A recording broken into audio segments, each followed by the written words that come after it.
दोस्तों, राष्ट्रीय लोकतांत्रिक पार्टी के सुप्रीमो और नागौर सांसद हनुमान बेनीवाल एक बार फिर बहुत बड़ा शक्ति प्रदर्शन करेंगे और इस बार उन्होंने किसी सामान्य मुद्दे पर नहीं बल्कि सीधे तौर पर राजस्थान के उप मुख्यमंत्री प्रेमचंद बैरवा के गृह क्षेत्र और सियासी गढ़ दूदू में हुंकार भरकर अपना दम दिखाएंगे।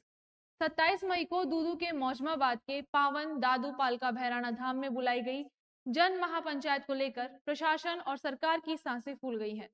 राजनीति के जानकारों की माने तो ये भूमि आंदोलन नहीं है बल्कि ये बेनीवाल का जयपुर और अजमेर संभाग के ग्रामीण वोट बैंक साधने का सबसे बड़ा शक्ति प्रदर्शन है। इस पूरे विवाद के केंद्र में है दूदू का दादू पालका भैराना था और उसके आसपास फैली गोचर भूमि। दरअसल सरकार और रिको द्वारा इस क्षेत्र में एक विशाल औद्योगिक परियोजना के लिए बड़े पैमाने पर भूमि अधिग्रहण की प्रक्रिया शुरू की गई, तो स्थानीय ग्रामीण और संत समाज इसके विरोध में उतर गए। रिको को विकसित करने के लिए पर्यावरण को भारी नुकसान पहुंचाते हुए हजारों की संख्या में पेड़ों को काटने की योजना है, जिससे पर्यावरण खराब होने का दावा किया गया। ये पूरी जमीन सदियों से स्थानीय मवेशियों और गौवंश के चरने के लिए गोचर भूमि रही। फैक्ट्रियां लगने से चारे का बड़ा संकट खड़ा होगा। 45 डिग्री की गर्मी में साधु संत पिछले कई दिनों से चिलचिलाती धूप और भीषण लू के बीच जंगलों को बचाने के लिए धूनी रमाकर अग्नि तप और अनिश्चितकालीन धरने पर बैठे हैं। संतों के आह्वान पर बेनीवाल ने अपनी पूरी राजनीतिक ताकत झोंक दी और उसको इसका आने वाले समय में फायदा होगा। बड़ी भीड़ जुटाना सरकार पर सीधा दबाव बनाने की रणनीति है, जो एक राजनीतिक शक्ति प्रदर्शन है। दूदू विधानसभा में लंबे समय से बाबूलाल नागर, जो कि पूर्व मंत्री और विधायक रहे, और प्रेमचंद बैरवा वर्तमान में उप मुख्यमंत्री का गढ़ है। इस क्षेत्र में जाट वोटर बहुत ज्यादा हैं और बेनीवाल को इस बात का पता है कि ये जाट वोट चुनावी हार जीत में अहम भूमिका निभाते हैं, तो उन्होंने इतनी बड़ी महापंचायत करके अपनी पार्टी की पकड़ मजबूत करने की तैयारी शुरू कर दी है।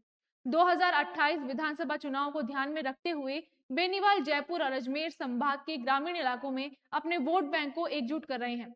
बेनीवाल की ताकत यानी कि युवा वर्ग और उसका भारी संख्या में जुटना बहुत कुछ संदेश देगा। भीड़ की ये संख्या सीधे तौर पर सरकार को राजनीतिक ताकत का एहसास कराएगी। इस महापंचायत को ऐतिहासिक और अब तक की सबसे बड़ी भीड़ वाली रैली बनाने के लिए बेनीवाल ने पूरी ताकत झोंक दी है। बेनीवाल ने इस महापंचायत से पहले जयपुर स्थित जालूपुरा सरकारी आवास पर अजमेर और जयपुर संभाग के सभी पार्टी पदाधिकारियों, पूर्व विधायकों और कोर कार्यकर्ताओं की एक बेहद महत्वपूर्ण और आपातकालीन बैठक बुलाई। तो उधर उनकी पार्टी के कार्यकर्ताओं ने दर्जनों बड़े गांवों में घर घर जाकर पारंपरिक रूप से पीले चावल बांटे जा रहे हैं और ग्रामीणों को अपनी माटी व गोचर भूमि की रक्षा के लिए इस महापंचायत में शामिल होने का संकल्प दिलाया है। इस दौरान मंच पर दादू पंथ के प्रमुख आचार्यों, स्थानीय अखाड़ों और महामंडलेश्वर और साधु संतों की भारी मौजूदगी रहेगी। बेनीवाल अपनी मांगों को मनवाने के लिए किसी भी हद तक जा सकते हैं और वो लाखों समर्थकों, किसानों और संतों की टोली के साथ जयपुर के लिए जयपुर कूच का ऐलान कर सकते हैं, जिससे पूरी राजधानी की रफ्तार थम सकती है। साथ ही कांग्रेस भी इस शक्ति प्रदर्शन के कारण पूरी तरह बैकफुट पर है। हालांकि जाट और किसान पृष्ठभूमि के कई कांग्रेसी नेता अंदरूनी तौर पर बेनीवाल के इस मोर्चे को समर्थन कर रहे हैं, तो बीजेपी नेताओं में इस महापंचायत को लेकर जबरदस्त टेंशन बनी हुई है।